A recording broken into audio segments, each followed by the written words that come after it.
Bismillahirrahmanirrahim. Assalamualaikum warahmatullahi wabarakatuh.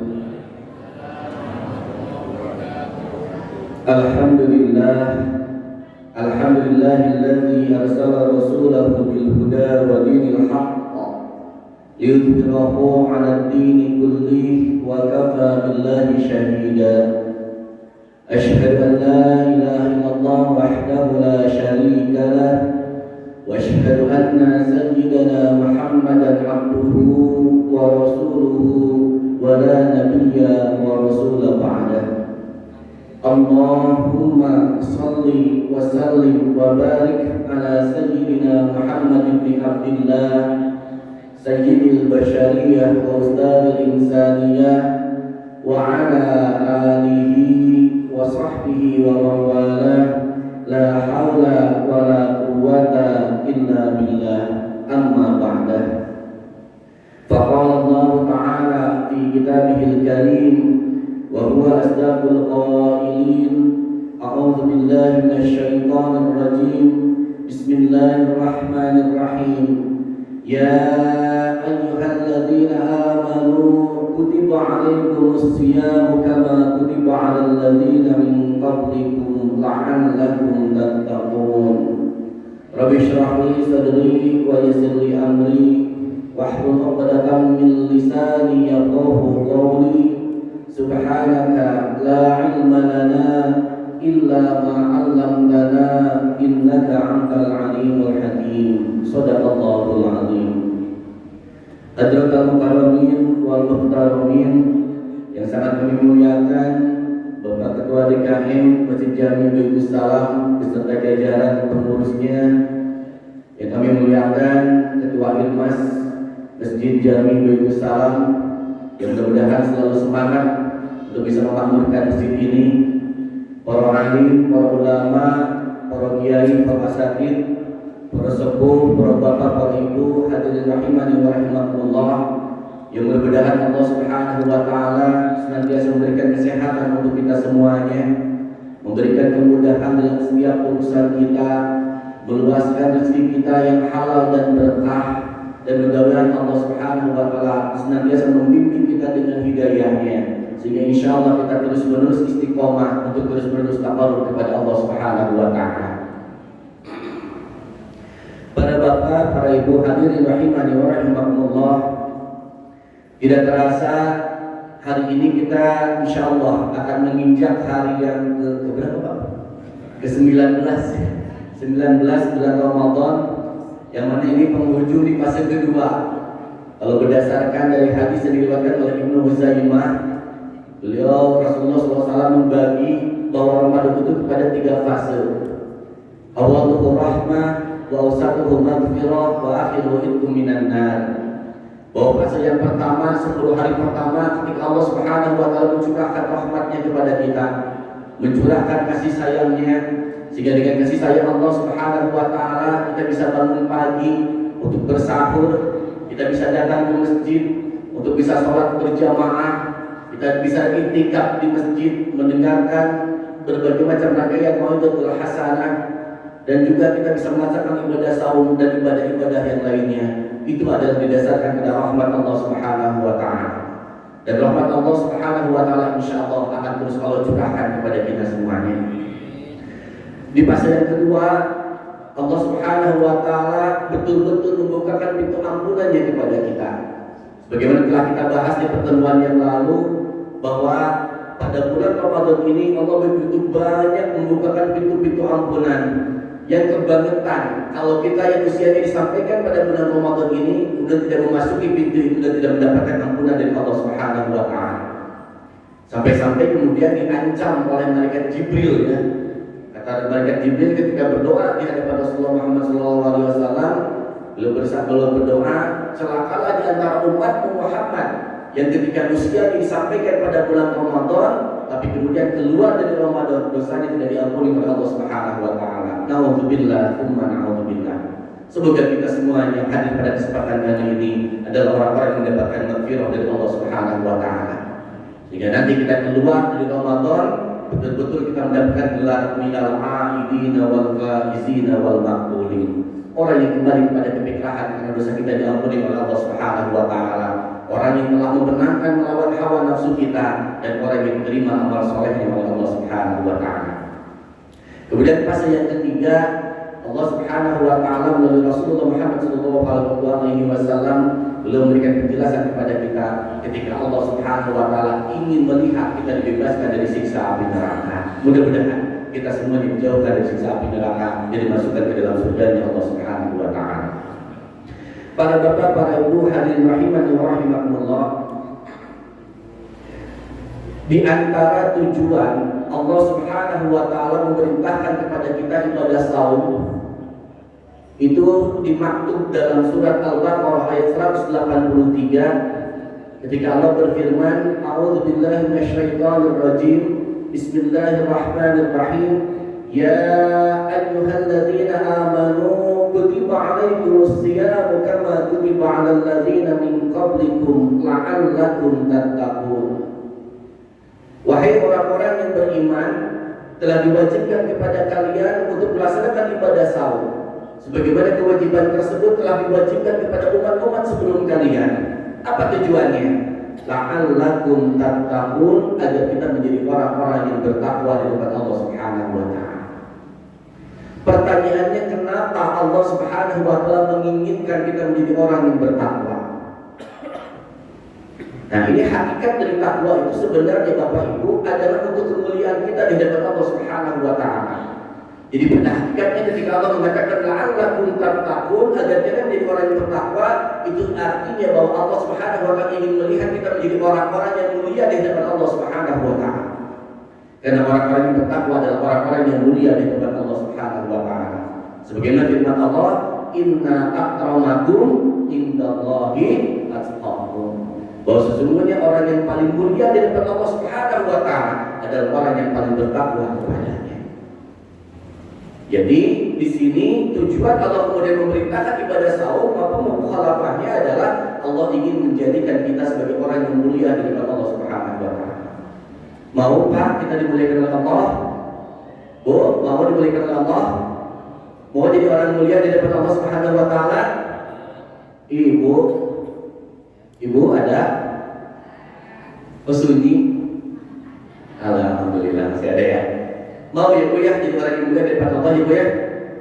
Dan kalau Allah Subhanahu wa taala sudah memuliakan kepada kita, maka insya Allah kehidupan kita akan luar biasa, baik itu kehidupan di dunia maupun kehidupan di akhirat.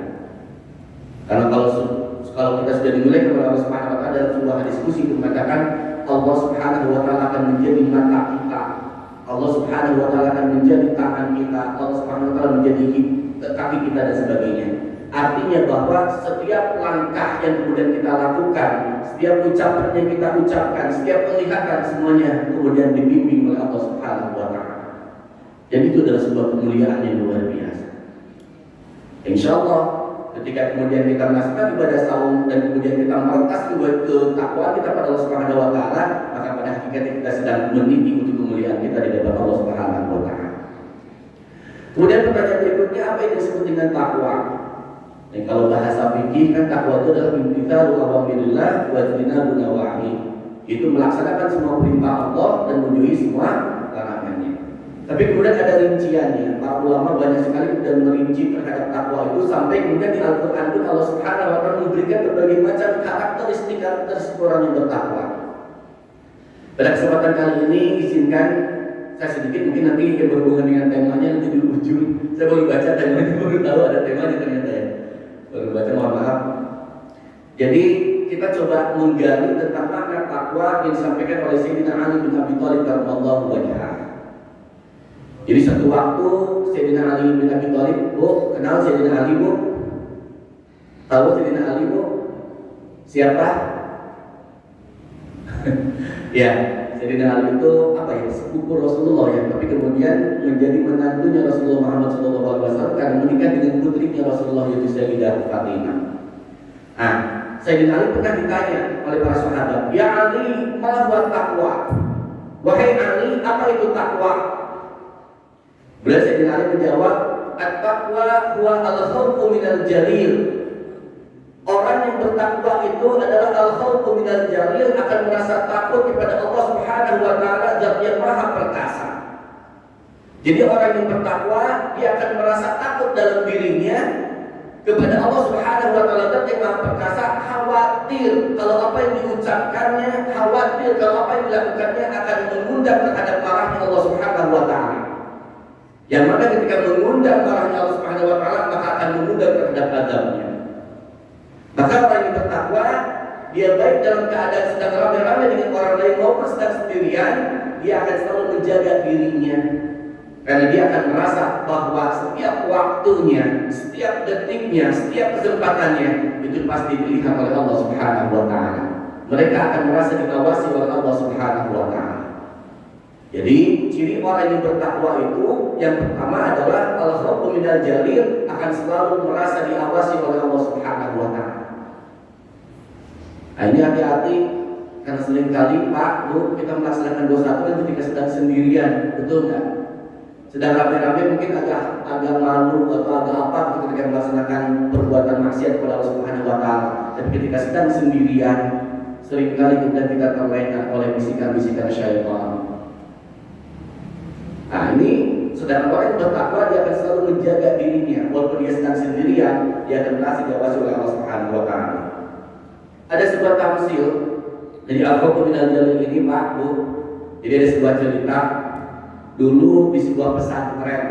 Jadi ada sebuah pesantren yang santrinya cukup banyak. Santrinya cukup banyak dan ada kiai besar di sana. Nah, dari sebanyak santri yang ada di situ, ada salah seorang santri yang kemudian diistimewakan oleh kiainya, sehingga kemudian menjadi iri teman-teman yang lainnya. Teman-teman yang lain merasa bahwa Pak Kiai tidak adil memperlakukan kepada santrinya, karena ada seorang santri yang seakan-akan diistimewakan oleh kiainya. Sampai-sampai kemudian mereka berkumpul dan kemudian mendatangi Pak Kiai dan protes. Pak Kiai, ya santriku, saya perhatikan kenapa Pak Kiai ini seakan-akan atau saya terlihat dan terasa oleh kami Pak Kiai mengistimewakan si A. Padahal si A itu kan sama-sama santri, sama seperti kita.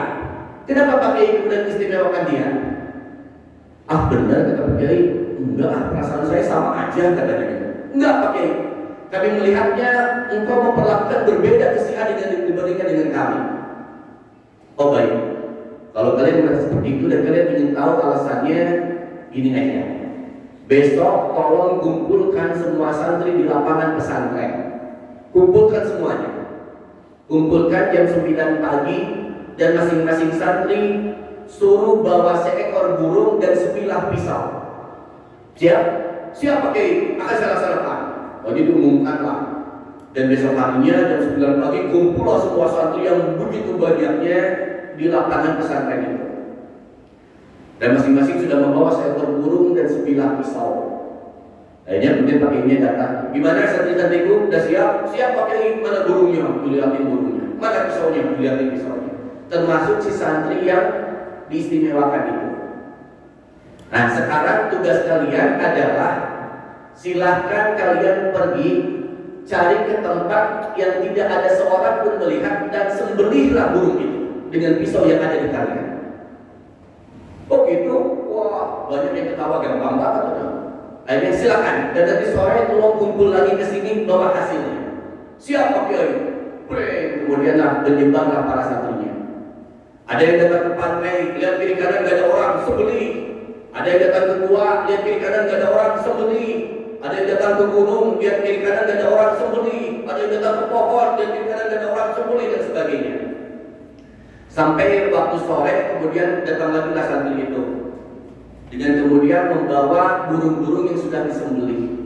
Kecuali satu orang yang diistimewakan si Pak Kiai itu, dia membawa burung yang ternyata masih hidup belum disembelih. Jadi masih hidup belum disembelih. Teman-temannya ketawain. Tuh, dia Pak Kiai itu mengistimewakan dia, padahal dia tak punya kemampuan apa-apa. Sampai nyembelih burung aja nggak bisa katanya. Jadi diketawain sama teman-temannya lagi.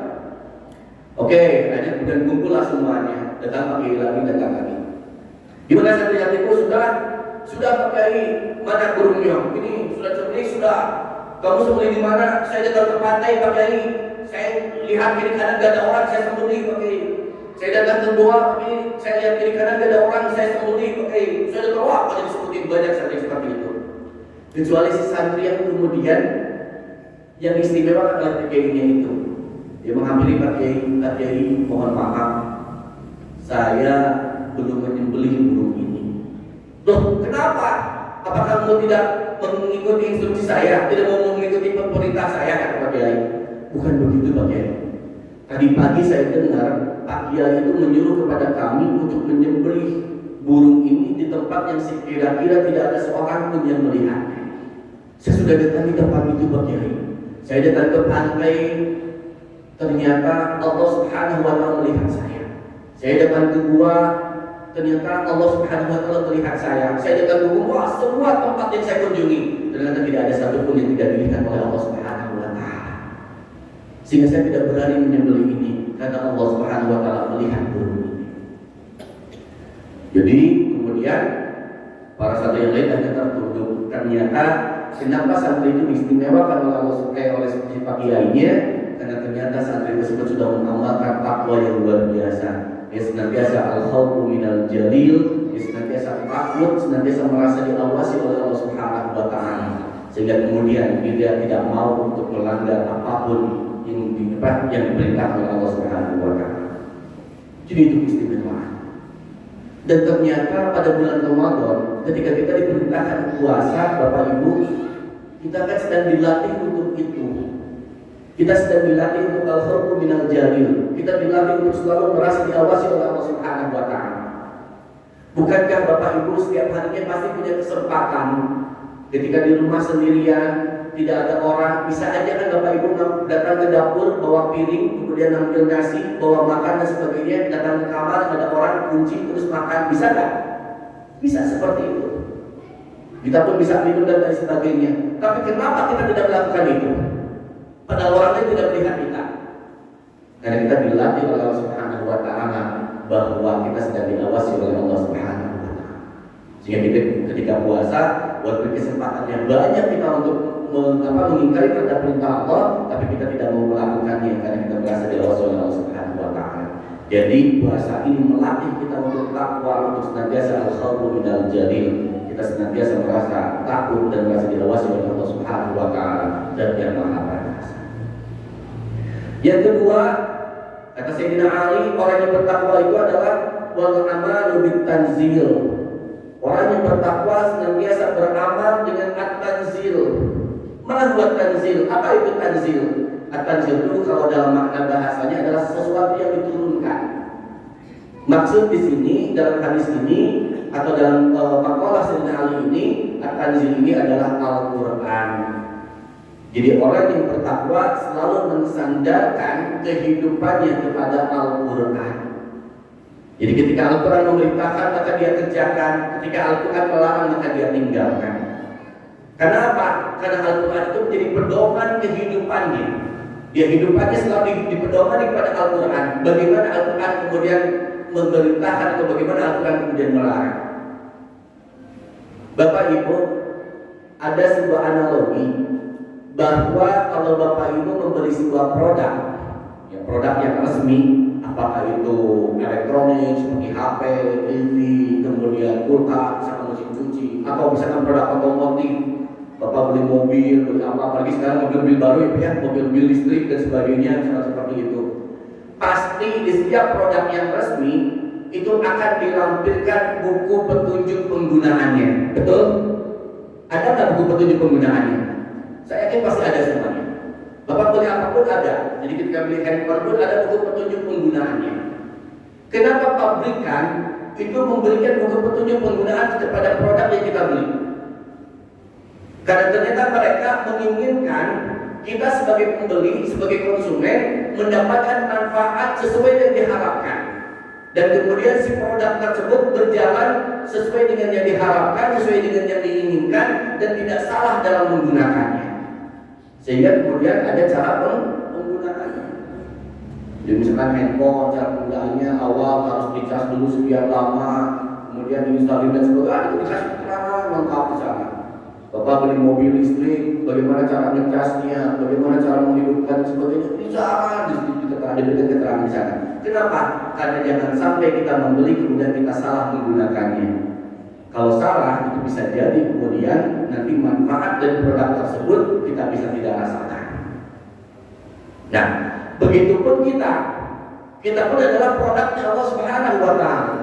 Manusia adalah makhluk yang merupakan produk dari Allah Subhanahu wa taala, dan Allah Subhanahu wa taala menginginkan kita menjadi orang-orang yang mulia dari Allah Subhanahu wa taala.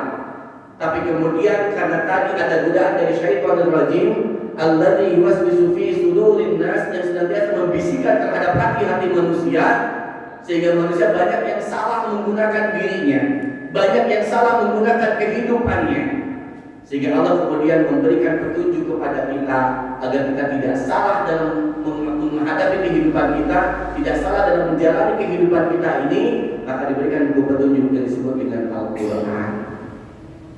Zalikal kitabu la raiba fihi hudal lil muttaqin. Itulah Alkitab, itulah Al-Quran yang tidak ada keraguan di dalamnya. Hudal lil muttaqin, menjadi petunjuk bagi orang-orang yang bertakwa kepada Allah Subhanahu wa taala. Sehingga orang yang bertakwa kepada Allah Subhanahu wa taala senantiasa mensandarkan kehidupannya kepada Al-Quran. Dia akan selalu konfirmasi, apa yang akan saya lakukan ini sesuai dengan Al-Quran? Apa yang saya ucapkan ini sesuai dengan Al-Quran atau tidak? Dia akan selalu konfirmasi kepada Al-Quran. Kalau kata Al-Quran boleh, kita laksanakan. Kalau kata Al-Quran harus, maka kita kerjakan dengan sebaik-baiknya. Kalau Al-Quran melarang, kemudian kita pun tidak melaksanakannya. Dan ini para bapak, para ibu, hadirin rahimani wa rahimakumullah, kita bisa untuk menjadikan Al-Quran itu sebagai pedoman. Di antaranya pertama adalah kalau kita banyak-banyak membaca Al-Quran tersebut. Tidak mungkin kita bisa menjadikan Al-Quran sebagai pedoman kalau Al-Quran sendiri tidak pernah dibaca. Mungkin nggak Pak? Kita nggak akan tahu apa itu. Dan setelah dibaca, Bapak Ibu, kemudian kita tadabburi Al-Quran tersebut.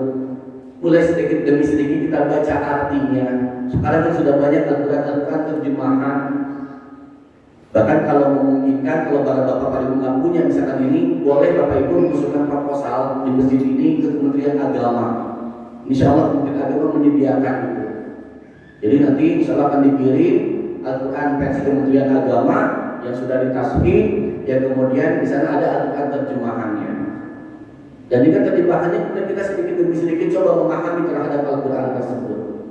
Kalau misalkan kita tidak sempat untuk misalkan membaca Al-Quran yang ada terjemahannya dan sebagainya, boleh para bapak ibu, para ibu datang kepada orang-orang yang ahli Al-Quran, datang kepada ustaz, datang kepada kiai, tanyakan, kiai punten, tadi saya baca surat Al-Fil misalnya, saya ingin tahu maknanya apa, penjelasannya apa dan sebagainya. Nah, sehingga kita sedikit demi sedikit bisa memahami terhadap Al-Quran itu. Karena tidak mungkin kemudian kita bisa menjadikan Al-Quran sebagai pedoman hidup kita kalau kita tidak paham dengan itu. Atau misalkan saat ini karena sudah banyak, bisa saja Bapak Ibu kemudian belajar secara online misalkan itu.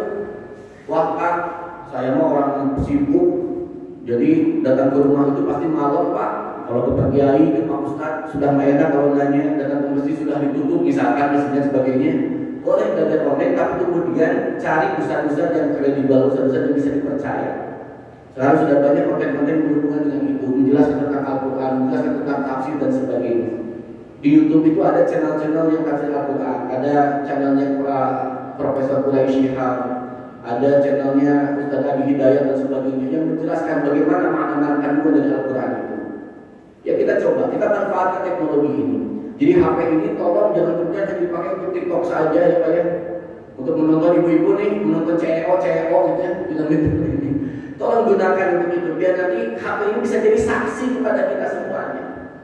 Tidak mustahil ketika dia hisab misalkan, ya, kalau saya kebayangin ya, itu dia hisab ketika misalkan timbangan kita agak sedikit berat ke kiri, dan tiba-tiba datang HP kita, blok, kemudian memberatkan di sebelah kanan kita, dan kemudian dia bersaksi, ya Allah, saya bersaksi bahwa saya sebagai HP ini dipakai untuk ngaji. Jadi HP ini dipakai untuk menelaah agama, untuk menelaah berbagai macam kebaikan dan sebagainya. Sehingga kemudian manfaat dari HP itu kita bisa rasakan tidak hanya di dunia, tapi kemudian menjadi saksi di akhirat kelak. Karena dia HP ini bisa jadi dua, Pak. Ini seperti dua mata pisau ya, gitu. Jadi pisau itu kan bisa berguna kalau dipegang oleh ibu-ibu, itu bisa berguna untuk luar biasa. Bapak bisa makan, bisa masakan ibu dan sebagainya, tidak digunakan oleh orang yang tepat, dipakai untuk masak dan sebagainya. Tapi ketika pisau itu dipegang oleh penjahat, maka pisau itu bisa menjadi alat untuk membunuh, untuk segala macam dan sebagainya. Dan begitu pun sama, HP juga sama. Bagaimana kita menggunakannya? Bisa jadi dia menjadi saksi pemberat amal ibadah kita, amal soleh kita, tapi juga bisa jadi dia menjadi pemberat amal salah kita. Maka gunakan sebaik-baiknya. Malah manfaatkan teknologi ini kita untuk menggali pemahaman kita terhadap Al-Quran, pemahaman kita terhadap agama, dan mudah-mudahan bisa mempermudah kita untuk bisa mengamalkannya. Ya, karena ciri dari orang yang bertakwa itu adalah wal amalu bit anzil. Dan Al-Quran itu menyuruh kepada kita itu adalah untuk terus mencari ilmu kita, Pak. Jangan merasa puas dengan pengetahuan, dengan ilmu yang kita miliki saat ini. Karena mencari ilmu itu adalah never ending proses yang tidak pernah berakhir. Sampai-sampai Rasulullah SAW bersabda, "Utlubul ilma minal mahdi ilal lahd." Carilah oleh kalian ilmu itu dan semenjak kalian dalam buayan orang tuamu, semenjak kita masih bayi sampai kita masuk ke liang lahat. Artinya mencari ilmu itu kita harus terus-menerus tanpa ada akhir sampai kita meninggalkan alam fana ini. Ya, ini menjadi penting. Kenapa menjadi penting? Karena tadi kalau kita beramal tanpa ilmu, bisa jadi amalnya ditolak oleh Allah Subhanahu wa Ta'ala karena tidak ada dasarnya. Makanya kemudian banyak ulama yang menafsirkan mencari ilmu terlebih dahulu sebelum kita ibadah, katanya. Ada yang seperti itu. Karena memang ilmu itu menjadi dasar kita ibadah, benar atau tidaknya, benar atau salahnya ibadah kita didasarkan pada pengetahuan yang kita dapat. Ya, makanya kemudian kita terus kita mencari, jangan sampai kemudian kita merasa lelah untuk mencari ilmu itu. Cari pengetahuan dengan berbagai macam caranya dan sebagainya. Syukur-syukur Bapak Ibu ini datang di majelis taklim ini luar biasa, Pak. Ada sebuah riwayat menyebutkan bahwa ketika ada seorang yang dia duduk di sebuah halaqah, di sebuah kumpulan, yang kemudian dibahas satu bab ilmu pada kumpulan itu, maka dia seakan-akan sedang duduk di taman-taman surga Allah Subhanahu wa Ta'ala. Jadi Bapak Ibu itu sekarang sedang duduk di taman surganya Allah Subhanahu wa Ta'ala, insyaallah. Ya. Jadi yang kedua, Bapak Ibu, ciri orang yang bertakwa kata Sayyidina Ali bin Abi Thalib karramallahu wajhah adalah wal amalu bit tanzil, senantiasa beramal dengan Al-Qur'an, didasarkan kepada Al-Qur'an. Yang ketiga, kata Sayyidina Ali bin Abi Thalib karramallahu wajhah, ciri dari orang yang bertakwa itu adalah ar-ridha bil qalil. Orang senantiasa ridho, orang senantiasa ikhlas, orang senantiasa husnudzon kepada Allah Subhanahu wa Ta'ala, walaupun banyak hal yang kemudian didapatnya sedikit tidak sesuai dengan ekspektasinya, tidak sesuai dengan harapannya. Nah, ini seringkali ya Pak ya, kita kan suka berdoa ya, kita punya harapan, punya keinginan, saya ingin ini, itu, dan sebagainya. Tapi pada kenyataannya, realitanya kehidupan tidak seperti itu. Kalau tidak menakdirkan kita sesuai dengan harapan kita semuanya. Betul nggak Pak? Bu? Sering nggak seperti itu? Sering banget ya. Kita keinginan banyak sekali belum tercapai dan sebagainya seperti itu. Tapi kemudian orang yang bertakwa itu pertama dia akan melapangkan hatinya, dia akan ridho terhadap ketentuan Allah Subhanahu wa Ta'ala. Karena itu bagian dari keimanannya dia. Dan salah satu dari rukun iman itu adalah kita meyakini, percaya terhadap qada dan qadarnya Allah, khairihi wa syarrihi minallah, bahwa kebaikan dan keburukan itu berasal dari Allah Subhanahu wa Ta'ala. Jadi akan selalu husnudzon. Apa yang diberikan oleh Allah Subhanahu wa taala kepada kita itu adalah sesuatu yang terbaik buat kita. Karena Bapak Ibu, kalau kita sadari sebetulnya Allah Subhanahu wa taala lebih paham dibandingkan dengan kita sendiri. Benar nggak? Seringkali kan kita memahami diri kita kan berdasarkan pada hawa nafsu, pada keinginan, betul nggak? Bukan pada kebutuhan kita. Tapi Allah Subhanahu wa taala memahami kita dan memberikan sesuai dengan kebutuhan. Allah bijaksana, Allah alimul hakim, Allah maha mengetahui dan juga maha bijaksana. Nah ini seperti kita ya Bu ya Pak. Kalau misalkan Bapak Ibu punya anak yang usianya masih kelas 3 SD misalnya gitu. Tiba-tiba anak itu datang kepada kita terus minta, "Ayah, Ibu beli motor dong saya." Kira-kira kalau Ibu dibeliin nggak Bu? Oh, dibeliin nggak motor anak kelas 3 SD, anak Ibu kelas 3 SD minta motor, dibeliin nggak kira-kira? Kenapa nggak dibeliin? Iya kan? Iya. Karena belum waktu yang tidak sesuai dengan kebutuhannya. Nah, kita pun bersama seperti itu Pak.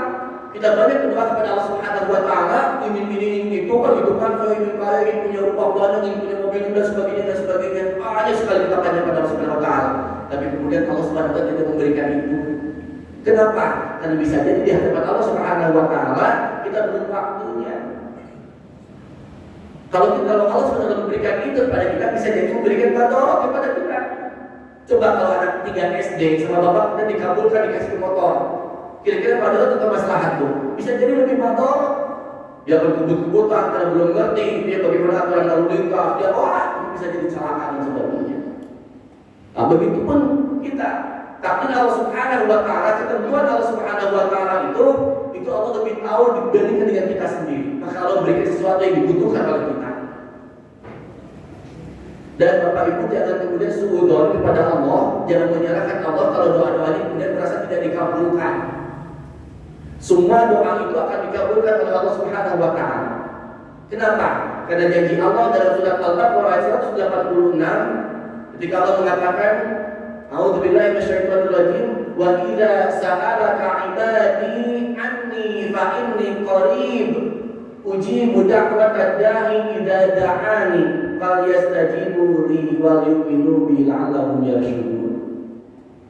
Wa idza sa'alaka 'ibadi anni, ya Muhammad, jika ada hambaku yang bertanya kepada engkau tentang diriku, kata Allah Subhanahu wa taala, maka jawabnya, inni qarib, aku itu dekat. Kasih tahu, aku itu dekat dengannya. Uji budak watan da'i, dan aku akan menjawab, akan membalas, akan mengabulkan semua permohonan-permohonan itu. Jadi janji Allah itu mengabulkan semua. Jadi doa kita itu Bapak Ibu bukan berarti tidak dikabulkan oleh Subhanahu wa taala, dikabulkan, tapi versinya Allah bukan versinya kita. Jadi ada doa itu Bapak Ibu yang kemudian dikabulkan memang langsung pas sesuai dengan harapan kita. Misalkan saya berdoa agar anak saya lulus ujian sebagainya, kemudian lulus, itu dikabulkan langsung seperti itu dikabulkan langsung di dunia diberikan. Tapi ada lagi yang kemudian dikabulkannya dalam bentuk yang lain. Tadi Bapak Ibu berdoa ingin punya mobil misalkan ingin punya motor, tapi sama Allah diganti, Bapak Ibu tuh kebutuhannya bukan itu. Kalau diberi mobil, beli motor, kasihan jadi beban, harus bayar pajak, harus merawat, harus servis, jadi beban, nggak jadi pikiran. Bahkan nanti tidak dekat dengan Allah, karena kemudian pusing dengan itu, misalnya seperti itu. Maka Allah ganti, dikabulkan doanya dengan kesehatan Bapak, dengan baiknya anak-anak Bapak, baiknya anak-anak Ibu dan sebagainya. Anak Ibu jadi anak yang soleh dan sebagainya. Itu salah satu bisa jadi dari doa kita yang dikabulkan dalam bentuk lain dari Allah Subhanahu wa taala. Bisa jadi dikabulkan dalam bentuk kesehatan kita. Bapak Ibu kayaknya belum betul mobilnya karena masih banyak mobil yang lain misalkan itu. Udah diberikan kesehatan oleh Allah Subhanahu wa taala. Dikabulkan dalam bentuknya. Kemudian ada lagi yang doa kita dikabulkan tapi oleh Allah Subhanahu wa taala dipending untuk nanti sebagai tabungan di yaumil qiyamah. Bapak Ibu jangan sungkan berdoa kepada Allah Subhanahu wa taala. Berbanyaklah doa kepada Allah. Allah itu senang mendengar rewelannya kita. Senang kalau kita tuh rewel kepada Allah dengan doa-doa kita. Tapi kemudian jangan kita memaksa Allah untuk mengabulkan sesuai dengan apa yang kita doakan. karena bisa jadi doanya itu sudah dipending oleh Allah Subhanahu wa taala dan diberikan nanti di yaumul kiamat sebagai pemberat dari amal soleh kita. Ada sebuah riwayat Pak yang menyebutkan nanti di yaumul kiamat itu ada orang yang kaget. Jadi ada orang yang dia ahli maksiat tapi juga STMJ lah gitu lah, sholat terus maksiat jalan gitu. Dia ibadahnya rajin tapi maksiatnya juga rajin. Suatu ketika ditimbang di yaumul hisab, dia timbangan maksiatnya lebih banyak. Lebih banyak, sehingga dia sudah merasa khawatir. Udah nangis, ya Allah ini gimana? Saya celaka gitu. Tapi tiba-tiba ketika setelah ditimbang, datang sesosok makhluk Pak, datang ketimbangan sebelah kanannya, kemudian dia memberatkan, dia duduk ketimbangan itu memberatkan terhadap amal soleh dia, sehingga akhirnya kemudian dia kaget, dia kemudian bertanya, siapakah ini? Kemudian Allah menjawab, itulah doa-doamu yang tidak aku berikan di dunia, tapi aku simpan di akhirat ini untuk menjadi timbangan amal soleh. Sampai-sampai kemudian orang-orang yang menyaksikan pada saat itu banyak yang berkata, seandainya saya tahu seperti ini ya Allah, saya ingin doa-doa saya tidak dikabulkan di dunia, tapi saya simpan itu di akhirat. Sampai begitu. Karena nanti doa kita itu akan menjadi pemberat dari timbangan amal soleh kita. Masya Allah. Jadi kita jangan sungguh kepada Allah kalau doa kita tidak dikabulkan. Insya Allah semua doanya, karena Allah janjinya tadi, puji da'wat da'i, aku akan menjawab semua orang-orang yang berdoa kepada aku. Tapi tadi versinya Allah kan Allah lebih tahu dibandingkan dengan kita. Allah lebih tahu dibandingkan dengan kita. Ya, jadi kita terus orang yang bertakwa itu adalah ridho bil qadir, dia senantiasa ridho walaupun tidak sesuai dengan harapannya, tapi kemudian dia tetap husnudzon kepada Allah Subhanahu wa taala bahwa Allah Subhanahu wa taala memberikan kebaikan buat dirinya dan diberikan Allah lebih tahu dibandingkan dengan kita sendiri. Dan yang terakhir, para bapak, para ibu hadirin rahimani wa rahimakumullah, kata Sayyidina Ali bin Abi Thalib radhiyallahu wajhah, ya, bahwa ciri orang yang bertakwa itu di samping tadi al-khawfu minal jalil, takut kepada Allah Subhanahu wa taala, merasa diawasi oleh Allah, wal amalu bil tanzil, kemudian juga beramal dengan Al-Qur'an, wal ridho bil qalil, senantiasa ridho dan bersyukur kepada Allah Subhanahu wa taala. Yang keempat, kata Sayyidina Ali, orang yang bertakwa itu adalah al-istidadu liyaumil rahil, senantiasa mempersiapkan diri ketika dia akan meninggalkan alam fana ini dan bertemu dengan Allah Subhanahu wa taala. Jadi orang yang bertakwa dari sekarang di masa hidupnya akan memantaskan dirinya untuk nanti ketemu dengan Allah itu dengan keadaan yang terbaik. Bapak Ibu mau ketemu Allah? Mau ketemu Allah? Ya insya Allah. Nanti salah satu orang yang berpuasa itu kegembiraannya adalah ketika di surga nanti ketemu dengan Allah Subhanahu wa taala. Kata Rasulullah, "Lis-shaimi farhatani." Bagi orang yang berpuasa ada dua kegembiraan. Apa dua kegembiraan itu? Farhatun indal iftar. Yang pertama adalah kita gembira ketika kita berbuka puasa. Gembira apa? Senang dan berbuka puasa. Senang ya, setelah sekian jam kita menahan lapar dahaga, kemudian oleh Allah Subhanahu diperbolehkan kita untuk berbuka, untuk makan minum dan sebagainya. Dan yang kedua, kata Rasulullah SAW, orang yang berpuasa itu akan gembira adalah bapak atau indah liqa'i rabbih, yaitu ketika ketemu dengan Tuhannya, masya Allah, dengan Allah Subhanahu wa taala. Maka itu adalah kegembiraan yang tidak ada. Katanya itu adalah kenikmatan yang paling besar yang kita rasakan sebagai umat manusia adalah ketika ketemu dengan Allah Subhanahu wa taala. Walaupun saat ini kita insya Allah sebetulnya ketemu ya, cuma dengan cara yang lain. Nanti kalau itu ketemu dengan wujudnya Allah Subhanahu wa taala. Masya Allah. Nah ini orang yang bertakwa itu, kata Sayyidina Ali, terakhir adalah al-istidadu liyaumil rahil. Dia akan mempersiapkan diri untuk ketika dia ada satu titik waktu ketika meninggalkan alam fana ini. Dan kita semua, saya yakin Bapak Ibu yang hadir pada kesempatan kali ini, kita akan ingin meninggalkan alam fana ini dalam keadaan yang terbaik. Betul? Makanya kita sebut husnul khatimah. Ketika kita meninggal dalam keadaan husnul khatimah, dalam keadaan yang terbaik dari Allah Subhanahu wa taala. Dan itu para bapak, kata para ulama, bisa kita dapatkan kalau kita membiasakan kita dalam keadaan yang terbaik di depan Allah Subhanahu wa taala. Karena seseorang itu akan meninggalkan alam fana ini sesuai dengan kebiasaan. Maka kalau para bapak paling ingin husnul khatimah, maka dari sekarang yuk kita biasakan untuk husnul khatimah, untuk selalu berbuat baik, selalu bertakwa kepada Allah Subhanahu wa taala, selalu berbuat baik kepada sesama manusia dan sebagainya, maka insya Allah kebiasaan perbuatan baik itu akan menjadikan diri kita sebagai husnul khatimah. Semoga kita semua yang hadir pada kesempatan kali ini husnul khatimah. Amin ya rabbal alamin. Para bapak, para ibu hadirin rahimani wa rahimakumullah, itu saja yang bisa saya sampaikan pada kesempatan kali ini berhubungan tema tadi saya mengajak yuk terus menerus mencari ilmu, karena ilmu akan menjadi dasar dari ibadah kita, ya. Karena kalau kita beramal tanpa ilmu, maka naudzubillah min dzalik, bisa jadi Allah Subhanahu wa taala menolak kita. Nah, oleh karena itu kita terus menerus menggali ilmu itu dengan berbagai macam cara yang bisa kita lakukan, baik itu menghadiri majelis taklim, atau mencari pengetahuan dengan bertanya, atau mencari di media sosial dan sebagainya. Yang paling penting kemudian setelah kita mendapatkan pengetahuan tersebut, kemudian kita amalkan dalam kehidupan kita sehari-hari. Dan dasar dari pencarian ilmu adalah kita tahu keimanan kepada Allah Subhanahu wa taala.